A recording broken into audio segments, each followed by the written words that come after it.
Bonjour et bienvenue dans cette nouvelle vidéo de Draw My Economy. Pourquoi devez-vous avoir peur du quantitative easing? En 2020, nous avons vu les banques centrales baisser les taux d'intérêt à tel point qu'ils sont devenus négatifs en Europe. Comme ça n'a pas suffi à stimuler l'économie, les banques centrales ont adopté une politique de quantitative easing. Et aujourd'hui, je vais donc vous parler du quantitative easing. Si vous ne savez pas ce que c'est, ou si vous voulez en savoir plus sur le procédé suivi pour injecter de l'argent dans l'économie à travers le quantitative easing, cette vidéo est faite pour vous.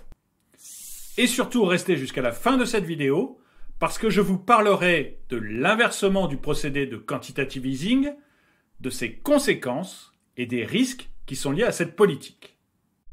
Lors d'un affaiblissement de l'économie, les banques centrales ont deux options pour stimuler la croissance. Soit elles baissent les taux d'intérêt, soit elles utilisent le procédé de quantitative easing, qu'on appelle QE. La plupart du temps, les banques centrales optent pour la première solution, parce qu'elle est la plus connue et qu'elle paraît la plus évidente. C'est la baisse des taux d'intérêt. Mais il n'est pas possible de baisser les taux d'intérêt indéfiniment. Or, à force de baisser les taux d'intérêt, ils sont devenus nuls, et même parfois négatifs. La Banque centrale n'a donc plus qu'un seul choix, c'est celui d'utiliser le quantitative easing.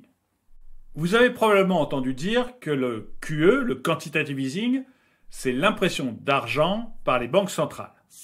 Eh bien, grosso modo, c'est le principe. Les banques centrales impriment des billets digitaux et ensuite, elles utilisent cet argent pour acheter des dettes, majoritairement des dettes gouvernementales, comme par exemple les obligations d'État. Il existe néanmoins certains cas, comme aux États-Unis par exemple, où les banques centrales rachètent aussi d'autres types de dettes, comme des dettes liées à des hypothèques, les mortgage debt. Les dettes rachetées par les banques centrales lors des QE ne sont donc pas uniquement des dettes d'État. En contrepartie des obligations que les banques secondaires vendent aux banques centrales, elles reçoivent donc de l'argent. Alors, ce qu'on appelle une banque secondaire, c'est une banque qui n'est pas une banque centrale. Par exemple, le Crédit Agricole, Boursorama ou BNP Paribas sont des banques secondaires. Et par le biais de la vente de leurs obligations, les banques secondaires sont donc refinancées. Ce refinancement des banques secondaires leur permet d'emprunter davantage. Et ceci est censé les rendre de plus en plus confiantes et de plus en plus fiables. Et par conséquent, elles sont de moins en moins tatillonnes concernant les prêts qu'elles font à d'autres acteurs de l'économie. Vous avez donc plus d'entreprises et plus de particuliers qui ont la possibilité d'emprunter. Et en plus, en ayant des entrées d'argent faciles et quasi inépuisables, les banques secondaires vont baisser leur taux d'intérêt. Cela va donc augmenter la facilité et l'attrait de prendre un crédit chez ces banques. Avec le QE, la Banque centrale injecte donc de l'argent dans l'économie. L'injection d'argent dans l'économie d'un pays mène à une croissance du taux d'investissement. Le problème, c'est que si cet argent devient trop important, alors l'investissement devient de mauvaise qualité. Vous avez des personnes qui n'investissaient pas avant et qui n'y connaissent rien, qui commencent à investir. Et en même temps, vous avez ceux qui investissent, qui changent d'approche et qui spéculent de plus en plus parce qu'ils ont un surplus d'argent trop important. C'est ce que j'avais expliqué lors de la crise des subprimes. Que ce soit avec les nouveaux investisseurs ou avec les investisseurs chevronnés, le surplus d'argent fait que les investisseurs finissent par spéculer.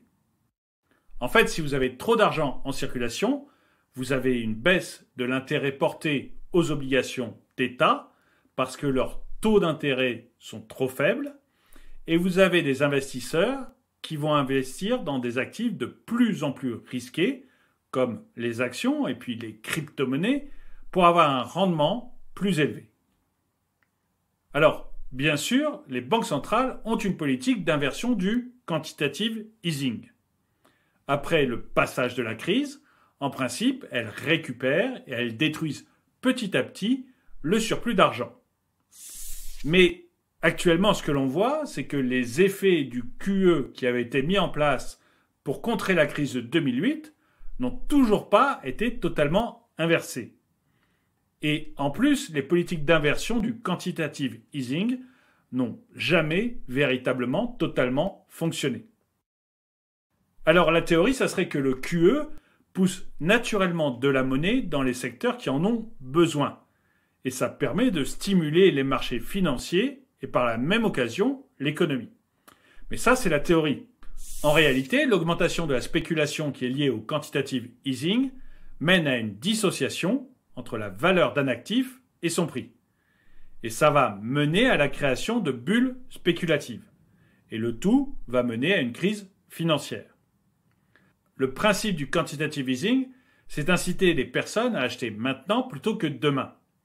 Sur le court terme, c'est plutôt utile parce que la demande va croître significativement. Mais cette croissance, elle se fait au détriment de la croissance future.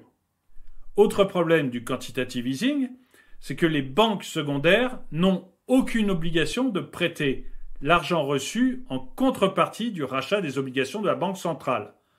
Elles peuvent donc choisir de stocker cet argent au lieu de le prêter. Et si elles le font, ça rend la politique du quantitative easing totalement inutile. Si vous deviez retenir 3 choses de cette vidéo, ce serait 1. Le quantitative easing, c'est l'injection d'argent dans la société afin de stimuler l'économie. 2. Le quantitative easing, c'est la création ex nihilo d'argent à travers le rachat de dettes auprès des banques secondaires. 3. Le quantitative easing, ce n'est pas sans risque. Et la politique d'inversement du quantitative easing n'a, à ce jour, jamais véritablement été efficace. Merci d'avoir regardé cette vidéo. Mettez-lui un pouce vers le haut, commentez-la, partagez-la. Merci à tous ceux qui m'aident sur Tipeee. Et je vous dis à très bientôt.